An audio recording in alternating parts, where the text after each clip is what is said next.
Well, I think today's going to go down in career highlights. I've been just interviewed the wrong person with another band. I'm now going to introduce Baz Warren of the Stranglers. Hello, everybody. Lovely to meet you. I do look a lot smaller in real life than I do on the stage. Yeah, we'll drop this now because you're not as big, you're not as bald, and I'm sure Baz would say you're not as bony. But No, well, that's probably true on all counts. I think it's great to talk to you, Jim, because you never get, when you do Stranglers interviews, when one does Stranglers interviews, you never get you as part of the package. You get JJ on his own. Or if you say, actually, JJ, you're not a solo artist, can we have another band member? You get Baz. Well, you're about to find out why you never get me, I suppose. Well, it's nice because I was going to introduce you tonight on stage as our man from the Midlands because it's your home sort of area. Definitely, yeah. I grew up in Dudley, so this is not too far away. And my in-laws live in Newark, actually, just down the road. So you're a black country boy, aren't you? I am a black country boy, yeah, through and through. I only know that because I used to co-present on 5 Live with Adrian Childs, and he'd go, "No, I'm no Brummie, I'm from the black country," and he'd put people right all the time. Well, quite right too. It's a very important thing to be clarifying. So, have you been having? You've had a packed time since you're allowed to do gigs again. And it was like, I remember it was like on a knife's edge when you were going to start your much postponed UK tour earlier this year. It was only like 3 days before that it was actually absolutely confirmed that you'd be able to play. And since then, you've not stopped really, have you? No, well, it's kind of been making up for a bit of lost time, really. I mean, obviously, there's lots of postponed things that have all got put in the diary close together, and everybody's so desperate to get back out there after 2 years off that it just, raring to get at it. Offer us a date and we're there.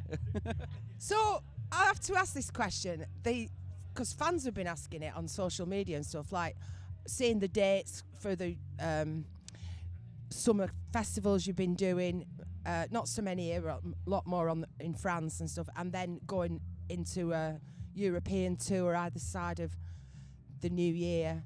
And what exactly did full final tour mean? Because you're not packing up, are you? We're not packing up. No, I think it's just what's the right way to word this? The sort of commitment and the effort required to do the big slog 30-day UK tours that we've been doing for so many years.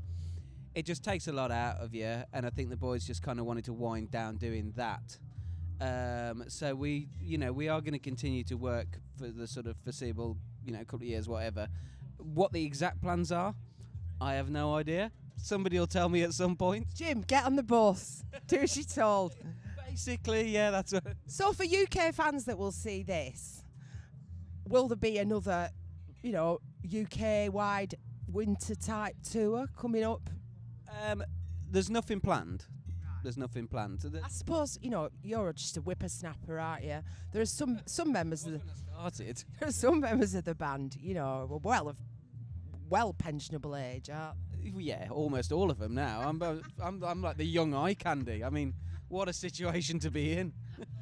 Right, people should know that before Jim got recruited into the Stranglers. Oh, by the way, it's your mentor's birthday today. Certainly is, yes, Mr. Jet Black, 84 today. And you worked with him, didn't you? And then you took over the role. Well, no, the guy that worked with him was the guy before me. That was Ian. Ian was Jet's tech for 10 years or so.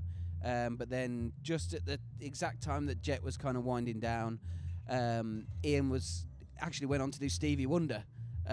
So he wasn't available. So I kind of just overlapped with Ian a little bit. But Jet sort of showed me a couple of things when we first started, and we did one tour together. So it's true, is it not, that you gave up being with Ed Sheeran to be with the Stranglers, didn't you?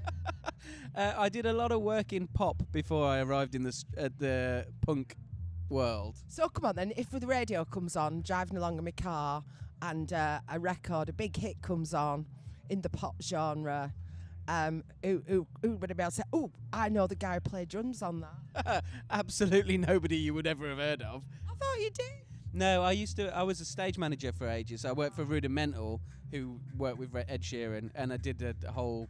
I hesitate to offer up this information, but when I got married, I did a whole engagement video, and Ed Sheeran was in that, and that went sort of semi-viral and led to me being embarrassed on pretty much every continent all around the world. You know what, viewers? This guy's not actually as famous as I thought he was. So, anyway, when you... That was when you thought I was Baz. I mean, jeez. I didn't. Now, you normally do a good 2 hours on your own tours, each gig, and, 20-odd songs. You have to compress it into an hour. How do you decide which songs to do? Is it because you've got some, there's 18 albums. I am not enough of an anorak to know how many songs that is, but it must be at least 180. So how do you distill it into an hour? You sort of pick your battles, really. I mean, depends the type of festival you're on at, how sort of deep you can go with your back catalogue. This is not really like a really, really stranglersy crowd, so I think we'll keep it pretty hit heavy. Like, you don't want to be throwing too many massive curveballs out there. You never play my favourites in this country anyway. I love Midnight Summer Dream. I love Freedom is Insane. I love La Folie, but we English audiences don't.